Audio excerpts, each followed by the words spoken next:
Hello, Shalom. So today I wanted to discuss the topic of Kavanah, what it is, why it's so important, because when talking about halacha, most of the times we're talking about actions, and also everyone is talking about that Torah is more about actions and less about beliefs. From one hand, it is true, but from other hand, what I think when I perform a mitzvot, it's also very important. And in some cases, if I don't think properly, so my actions are not valued. So it's like I didn't anything.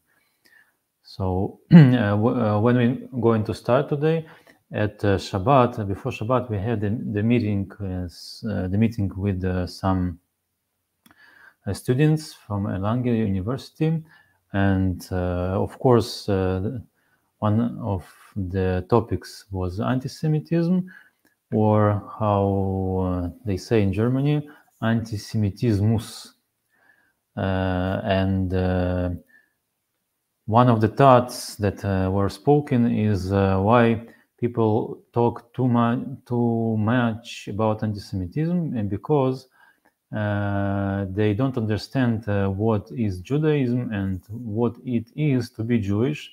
So because they don't have the identity, so it's easier to talk about anti-Semitism, and this is the thing that unites us, kind of.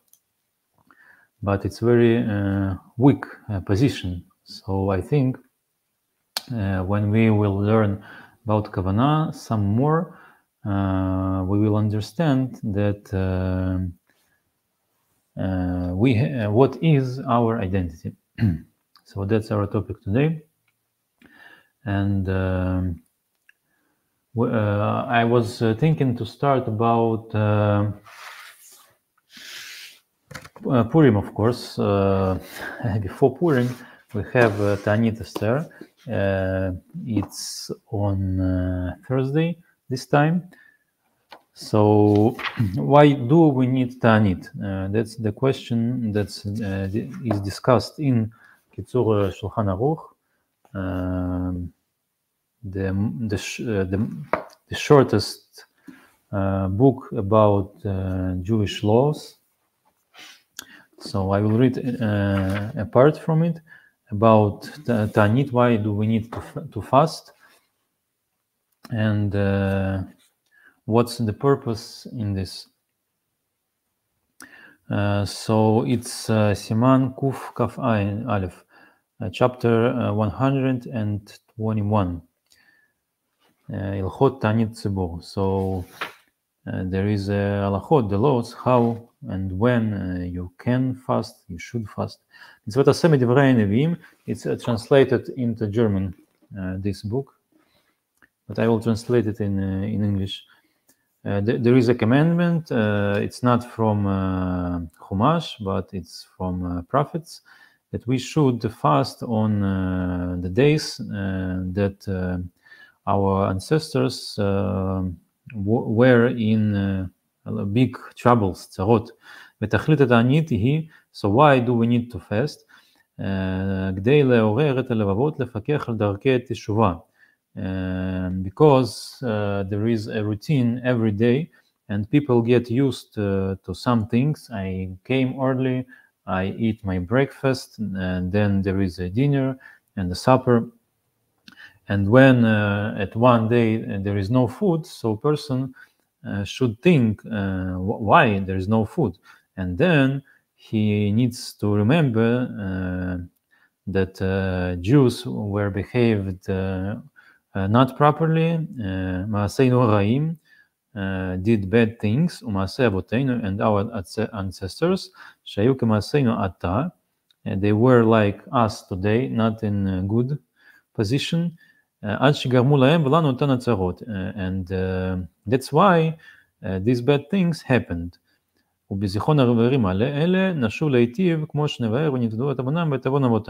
when we remember these bad things that happened, we should improve our behavior. ולכן חייב כל איש לשום אל ליבו באותן הימים. So this is what are we going to do at Fast Esther this Thursday.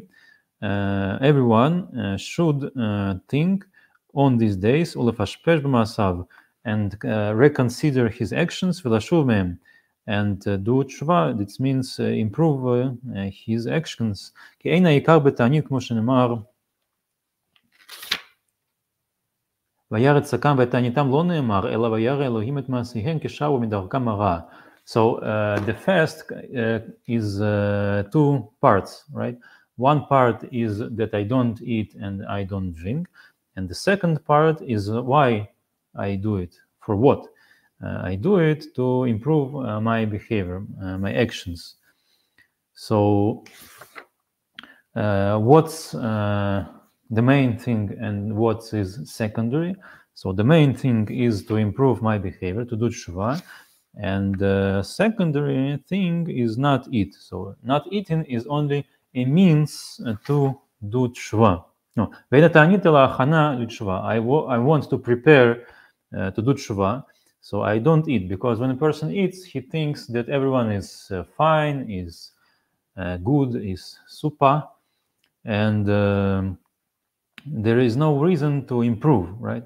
But when a person feels that he missing something, that's where he can start thinking that maybe we need to improve some aspect in our lives. לכן אותם האנשים כשמתדיינים הולכים בטיול ומבלים היום בדברים בטלים, תפסו את הטפל והניחו את העיקר. So that's the end of this halacha.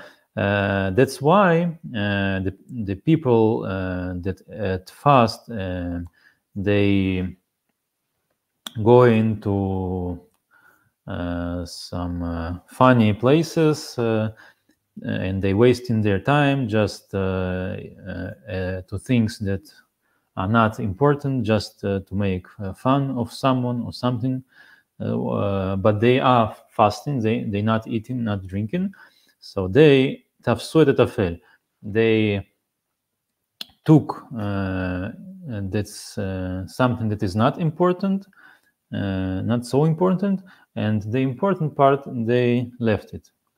So that's one of the examples when we see that Kavanah is the main thing in this action that we are doing, that we are fasting.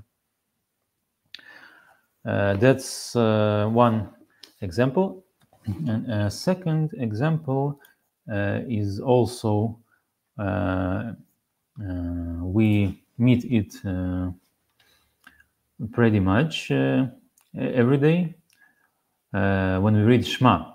So let's talk about Shema a little bit, why we are saying Shema and what's the point in it.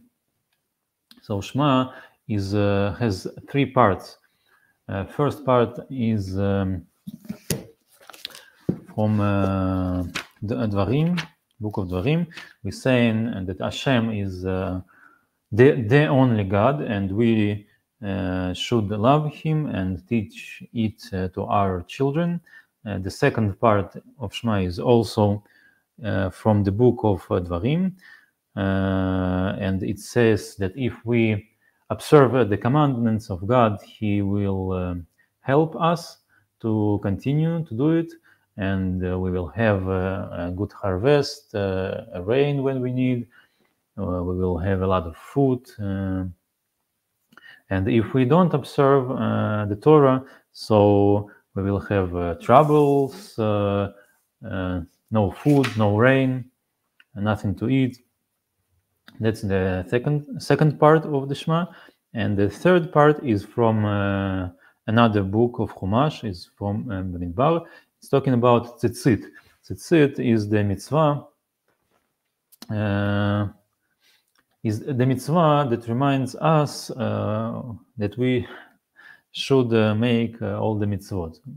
It's like the notification that pops up from here and there that reminds us of our work, that we should serve Hashem. And also it talks about Yitzat Mitzrayim, that we left the slavery in Egypt and we are not there anymore. We are free people. Hashem helped us in this. That's why we need to serve Hashem. So this is the third part. But the question is why they are in this order. Because if we look at the Torah order, the third part is earlier than the others. So we see that 3 parts of Shema is not in the order like they appear in Torah. But when Chachamim, the sages, they I don't know how to say, invented this halachot, introduced it that we should read Shema in the morning and in the evening. What was the thought behind it? Why in this precise order? So the Mishnah talks about it, Mishnah in Brachot. I have the quote here. Amar Rabbi Yoshua ben Korcha, Lama kadma Shema livaya im Shamoa.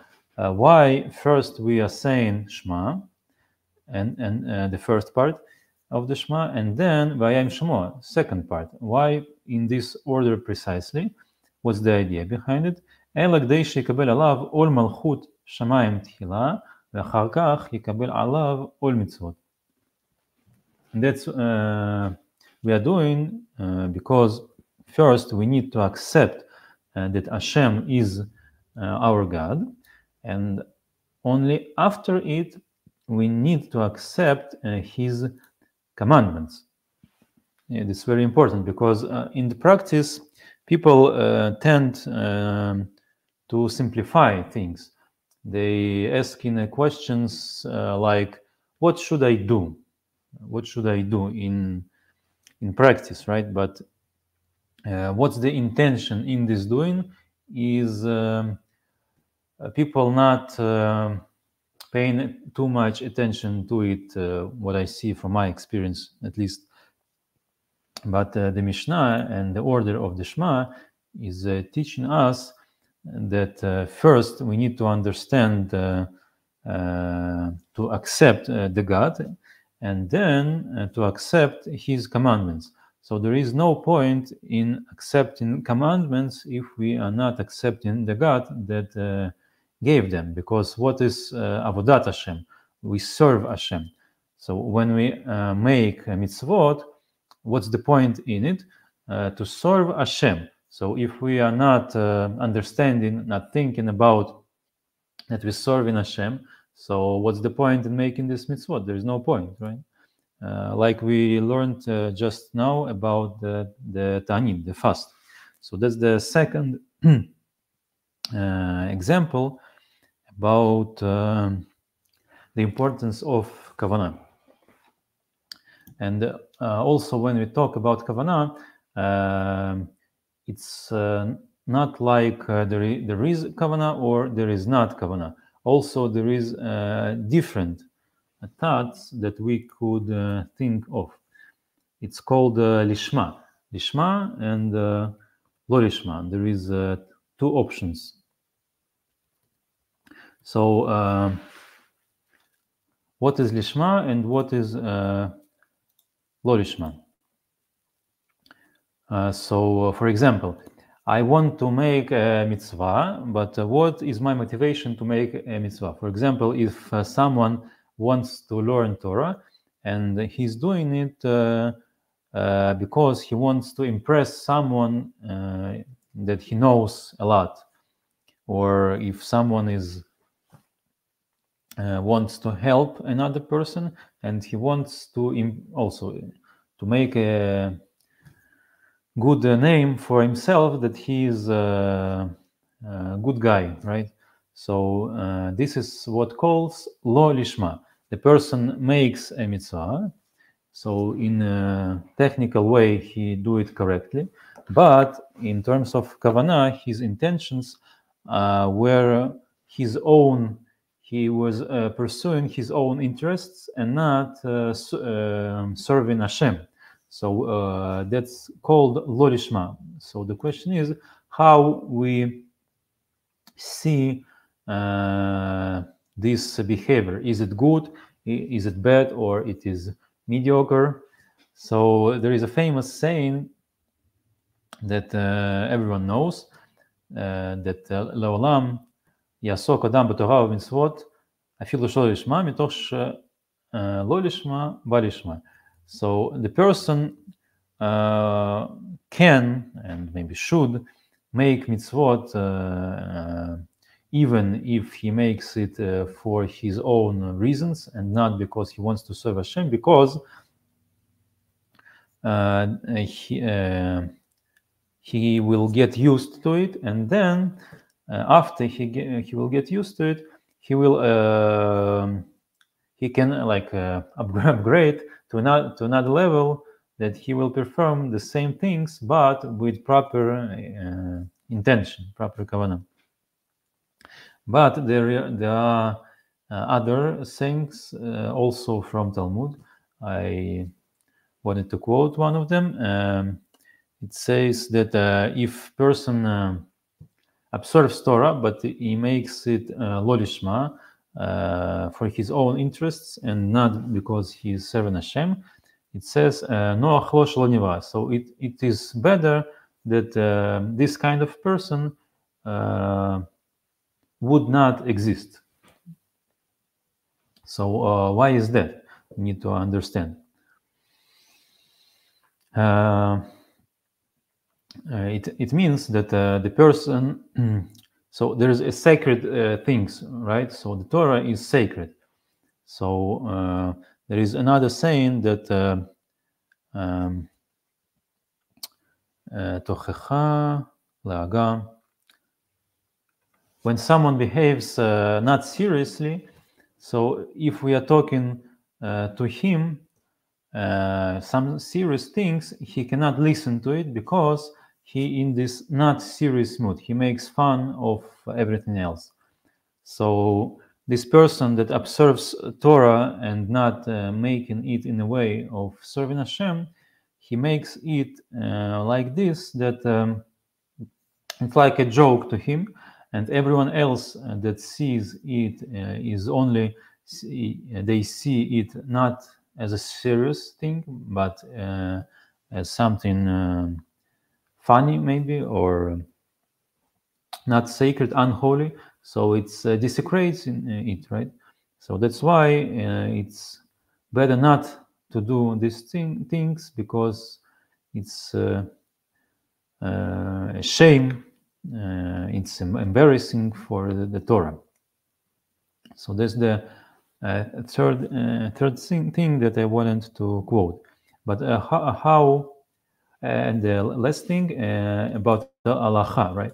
So there is an halacha that says mitzvot tzrichot kavanah. When we perform mitzvot, we should understand that we perform in mitzvot. For example, about the Shema. The person was learning Torah and they read Shema just because they wanted to learn, not because they were wanted to perform a mitzvah of Shema. So Mishnah saying, if im kiven libo yatsa, im lav lo yatsa. If the person thought about making the mitzvah, about accepting the God and accepting his commandments, then it considered like he performed a mitzvah. But if the person was just reading Torah, maybe he was preparing for to read it on Torah scroll in synagogue, so the mitzvah, he didn't the mitzvah.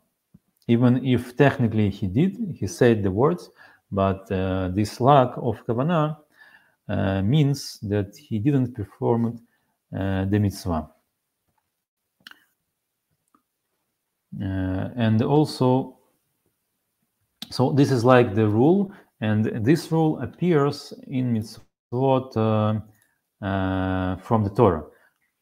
But when we are talking about a mitzvot derabanan, so some say that mitzvot einan tzrichot kavanah, mitzvot doesn't need special intention. So b'diavad, if the person did mitzvah derabanan and he didn't have a proper intention, it's okay. He should not repeat it. It's fine. So how we can use it in our day by day life this principle of Kavanah. And it's very crucial today, as I feel it, because in our life there are a lot of technical things that are making big things. I mean, for example, a telephone, right? So I can call to someone and talk by the phone instead of meeting the person. So like my Kavanah is less when I talk by the phone than when I meet someone in person. So what is preferably, to meet someone in person or to talk to call him by the phone? Or we can go down in intentions. I can send a text message to someone, right? So my Kavanah is even less. And because people and the brain are lazy, so people in their lives, they want to make a lot of processes automatic, and this way they spend less energy, and they think that this way will be easier for them to live, and everything will be all right.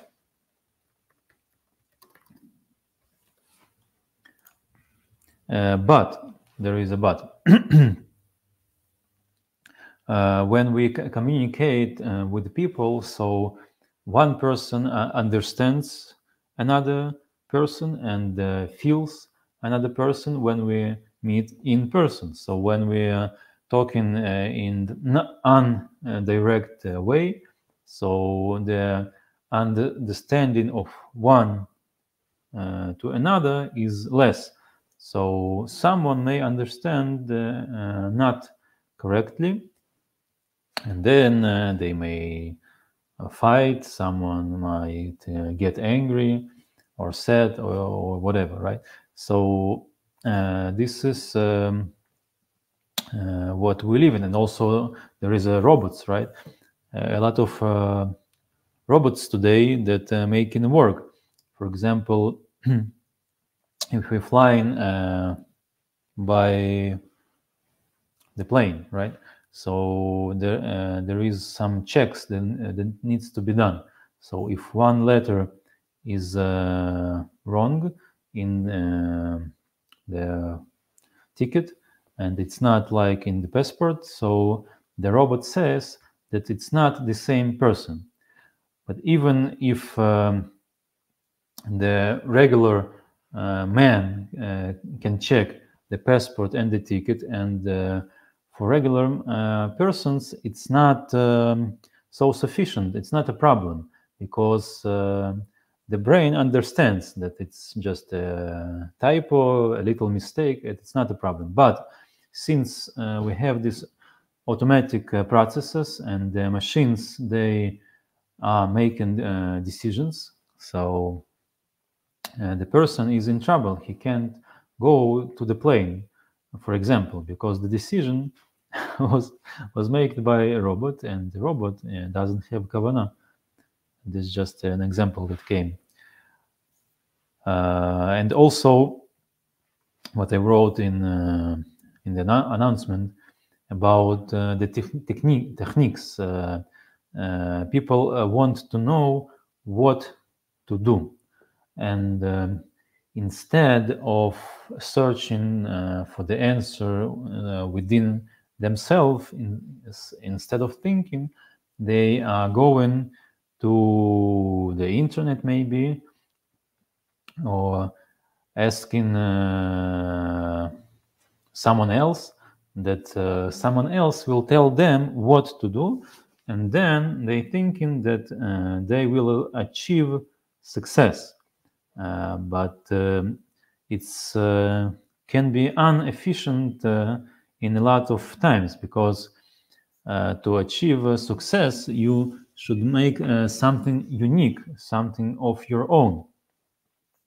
And then when you have this unique like product, or unique service, you can work with it, you can sell it, for example, right?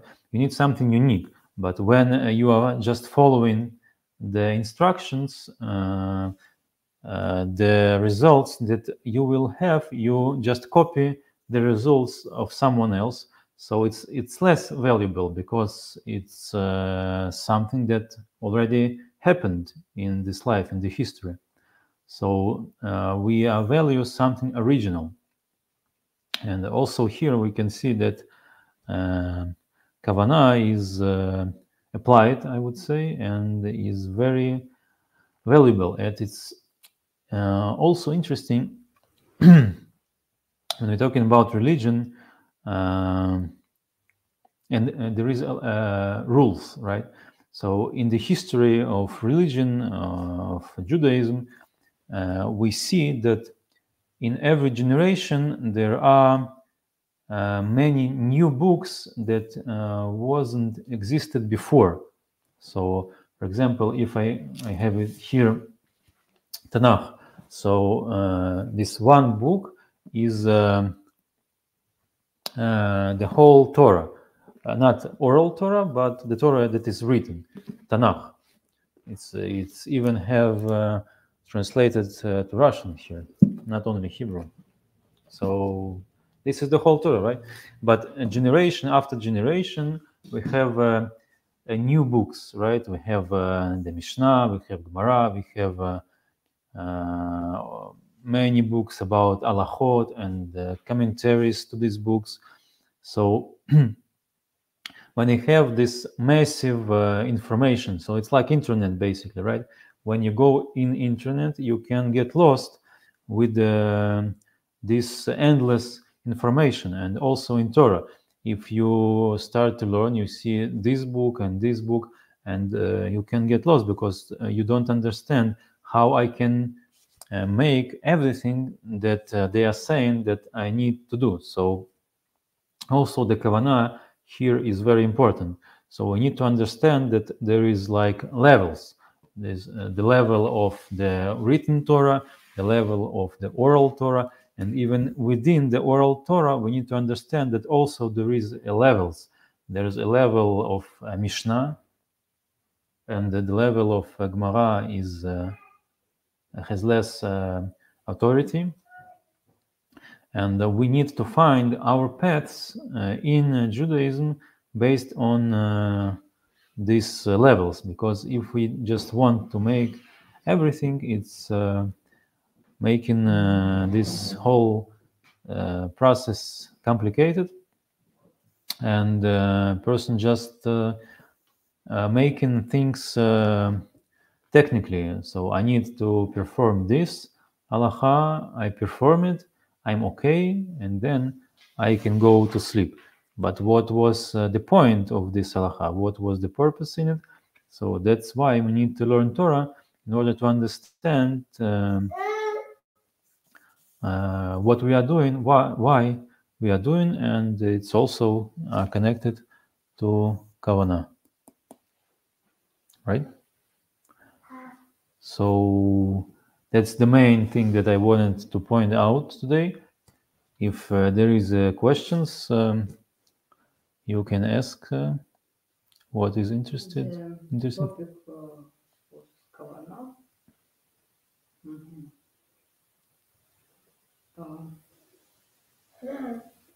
Can I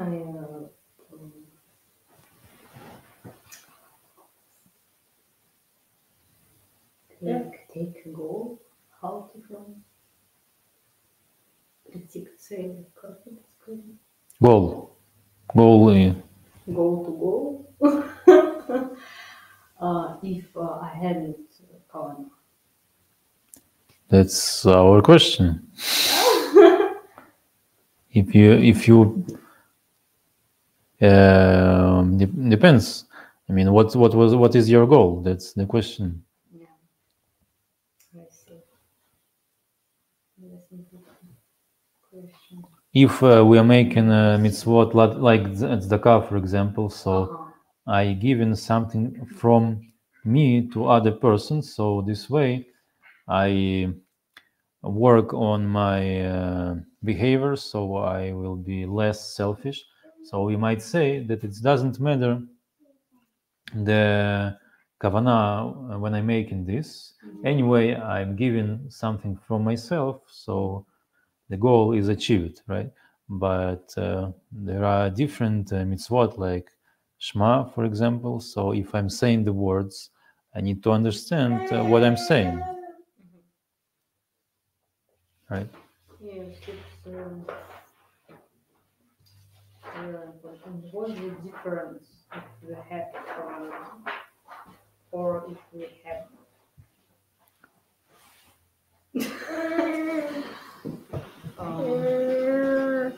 And also, it's interesting. It can be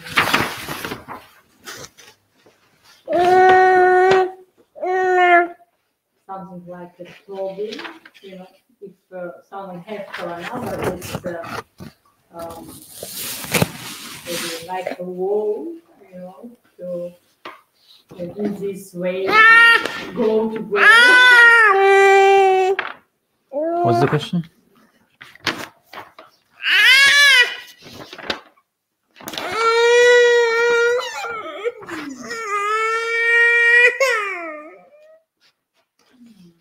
Maybe she's question about it can be that if someone has Kavanah, but it's bad for him. Bad Kavanah? Oh, yeah. For example, what do you mean? No, I not bad Kavanah, but it's also interesting. I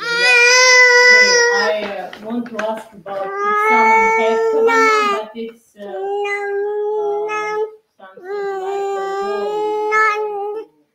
This way to go to go. What's the question? I don't understand. Okay, and maybe you can,